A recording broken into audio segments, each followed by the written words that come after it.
కర్నూలు జిల్లా మంత్రాలయం నియోజకవర్గం కౌతాలం మండలంలో వివిధ గ్రామాల దేవాలయంలో ప్రాయశ్చిత్త పూజ నిర్వహించిన వైఎస్ఆర్సీపీ శ్రేణులు మంత్రాలయం ఎమ్మెల్యే వై బాలనాగిరెడ్డి సూచనలతో కౌతాలం మండల కన్వీనర్ ప్రహ్లాదాచారి ఆధ్వర్యంలో శ్రీ వెంకటేశ్వర స్వామి దేవాలయాల్లో వైఎస్ఆర్సీపీ మండల నాయకులు పూజలు నిర్వహించారు.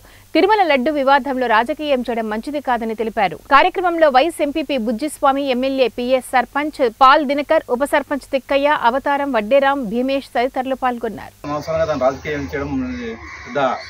తప్పు అనిపిస్తుంది. ఈ దృష్టితోనే చూడాలి. కానీ ఈ అనవసరంగా ఈ లడ్డు వ్యవహారం తీసుకుని పోయి రాజకీయంలో లాక్కు రావడం సబబు కాదని చెప్పేసి నా దృష్టితో అందరి ద్వారా మన ద్వారా మనవి చేస్తున్నాం. ఈ విషయం గురించి మా అవతారం గారు ఇంకా విస్తృతంగా మాట్లాడతారు. నిర్ణయాలు తీసుకుంటారని క్లియర్గా చెప్పినప్పటికీ చంద్రబాబు నాయుడు అబద్ధాలు చెప్తూ మరి మన రాష్ట్రంలో ఏ విషయం జరిగినా ప్రతి విషయానికి జగన్ మీద నెట్టేస్తూ తన 100 రోజుల అసమర్థ పాలన ఎక్కడ నిజాలన్నీ బయటికి వస్తాయనే విషయంలోనూ మరి అదేవిధంగా విజయవాడలో